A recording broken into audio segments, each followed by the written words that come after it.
Adding glow effects to your models is a fantastic way to make them more interesting, but it's also very easy to make them look terrible. So after plenty of research and some testing, I figured out a way to make them look right every single time. Okay, but how? Hi, I'm Zumikito and I paint miniatures for a living, because size is not everything. And in this video, you'll discover why so many people fail at painting glow effects, what is the solution to this frequent problem, and how you can apply it on any miniature to achieve incredible glow effects that even your friends will be jealous. But before showing you how to do things right, let's see my own examples where I did something wrong and the glow effect doesn't really work. I've already painted this model a few years ago, but also, after featuring it in my video, I've tried to emphasize the glow effect in his eyes, only to fail horribly. I don't know about you, but to my eyes, this OSL doesn't look credible at all. Another example are these gaming models from Kingdom Death. Now, to be honest, some parts do look better, but others not at all. So, can you tell what is going on and what's wrong here? Let's start with the librarian. First of all, look at the left side of his cloak, which is supposed to be lit by the magenta light. Even though magenta is my favorite color, adding it here didn't make it glow all of a sudden. On the other hand, look at the other side of his cloak, which is for the most part still left in this kinda bone color. If you compare these two sides, which one is lighter? Unfortunately, it's definitely not the magenta part. You see, OSL stands for Object Source Lighting, not Object Source Color. So just adding magenta here didn't make it look lighter, it just made it more colorful, but also darker than the other side, which is not even lit by the light source. The same thing happens on the Kingdom Death models. As I said, some parts work better, like for example the legs, but the cloth reflections don't seem to be brighter than the white parts, just more yellow. You see, this is not a problem of light placement or the light intensity or blending or whatever. I mean, it's still important, but the most common mistake I see is that there is not enough room for another light source. Wait. What does that even mean? Yeah, I mean literally there is not enough room for you to see another light source.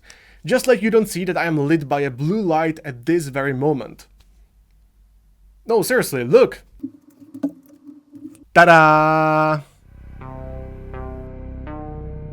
And that's exactly the same thing that happened here.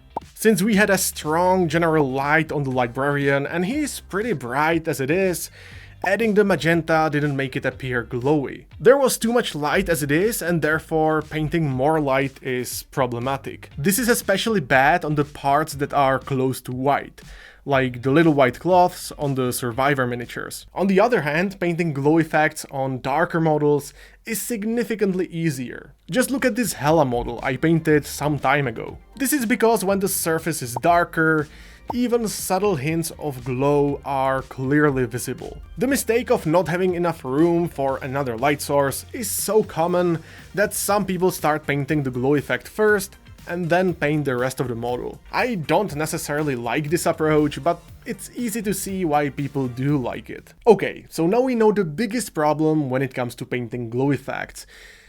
So, how do we deal with it? Listen here and listen carefully. I'll give you a solution that works every single time, given that you adhere to it. So let's have a look at this beautiful Morrigan model from CA3D Studios, but more about them later. I have chosen this miniature specifically because it has great shapes. I intentionally left it in a black primer and used LED lights to simulate what I wanna paint. You don't have to buy these, of course, you can just imagine the light source, but it's a good demonstration. What I wanna do is paint something similar to what Captain Tom did on his model. So my painting was heavily inspired by this particular piece. But how do I achieve this really vibrant red glow?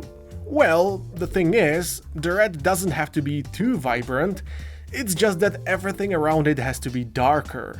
Without any other light source, the red really stands out. But as soon as I add a lot of general diffused light, the red light is kinda overwhelmed. And this right here is the biggest problem that people encounter. What would be even worse is if the red glow was coming from the same direction as your other light. So if the red light was coming from above, you wouldn't be able to notice it. However, by muting the zenith light and choosing different light directions, both light sources can be visible without a problem. At the end of the day, you really have to balance the two to get the result that you want. You can even try something crazy, but the most important thing is that there is enough dark space between the two light sources. In the best composition that I have chosen as a reference, there is a clear dark separation between the glow effect and the zenith light. Now, I will adjust the reflections a little bit, so for example her face is more visible, but this dark separation between the two lights is absolutely essential, so I'll leave it there. Now real quick, if you're wondering where this model is from, as I mentioned, it's from today's sponsor, CA3D Studios. And I have picked this one in particular because it's so well suited for the topic. If you remember, I already painted another model from them, which is this one. And again, they didn't give me any talking points, so I can say whatever I want. Though honestly, the models speak for themselves, because they are so damn good. Of course, these are just some of the models that they made, and you'll find many recognizable characters on their Patreon. So if you like any of their stuff, see it for yourself, there will be a link in the description. And thank you CA3D Studios for sponsoring this video. When it comes to painting, I actually prefer to paint the parts without any glow first, because those are usually more important. For example, the focal point of this piece is still the head, and arguably the boobs. So even here, those will be the brightest parts on this model, and despite that, the glow effect will work out in the end anyway. You see, you can absolutely have a strong light from above and another light source, but keep in mind that you have to make a room for it. That means including a dark separation between the two light sources. With that in mind, I paint the skin, the hair, and pretty much everything else the exact same way I usually do.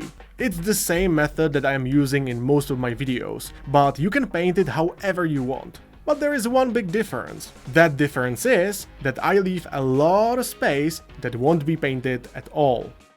Yet. Those parts are specifically left darker so I can fill them with the red light later. At all times I kept on looking at my reference photo so that everything looks correct. Also, as I mentioned, I took some creative freedom to extend or shrink some reflections to make the focal points lighter. In the reference, the face is not nearly as light as in the final result, and that's okay. We are using references, but we don't have to copy them 100%. On the other hand, when you look at the leg, I made it significantly darker and shrank the reflection, because it's not that important here. Okay, you know what? Let's skip forward a little bit to painting the red light. So, if you got to this step and everything is built up properly, now it should be a piece of cake. But with that being said, what are the core principles behind painting OSL? First of all, the light source should be brighter than the lit part. The imagined light source in this case is like magic spell or magic environment or whatever, so the light is coming from the ground. You'll see that for the most part the red parts on Morrigan are darker than the ground, but there are certain spots on her that use the same red as the ground. So there is a little bit of wiggle room, but the lit parts can't be brighter than the light source. Next, the light travels in straight lines, so some parts will be left in dark, and that's okay. It's actually quite obvious from the reference, but you can indeed see that there are some recesses that are not exposed at all. However, even in this case I took some creative freedom to paint a little bit of red on her face, just to make it stand out a bit more. Other than that, the light also gets lighter the closer to the ground it is. I keep this principle in mind as I paint everything, so it's no wonder that the bottom part of her legs are lighter than the thighs. And the same can be seen on her wings. Just notice how the red glow gets lighter the closer to the ground it is, and that further up it gets weaker. As I paint the reflections, I want to talk about one principle that I don't really take into account. You see, when anything is lit by a light, it's not only that the color of the light matters, but also the color of the material. This is especially true when there is a lot of diffused light without specific color, but I totally ignore this principle in this case. And why do I do that? Well, I left most of the miniature straight out black, which implies a really dark environment. So there might be just some slight hints of color in the shadows, but not too much. However, I wanted to simplify the process, so instead of using dark blues and purples, just black is enough to get a credible result. Remember, it's not necessary to paint something realistic, but it's important to make it look credible. As long as the result seems believable, it doesn't have to be 100% correct. The most important principle though is that the space around the lid parts has to be darker. That's exactly why I left the miniature so dark in the first place, and there is just like a spotlight in the middle and everything else was darker. And exactly that left me enough space to work on the glow. I would highly recommend doing something similar if you wanna paint a believable OSL, since this is absolutely crucial. Many times I see people just adding color somewhere trying to depict glow effects. But if the lid part is not visibly lighter than the space around it, it won't look right. I very much enjoyed painting this miniature and it was a great subject to show you how to approach glow effects. However, you've seen that aside from the red glow, the face and the rest still had to be painted. Somehow. And to do that, I use a very simple approach that you can use for anything. So if you want to stop wasting your time with all the complicated painting techniques and instead use just one, check out this video. And see you there.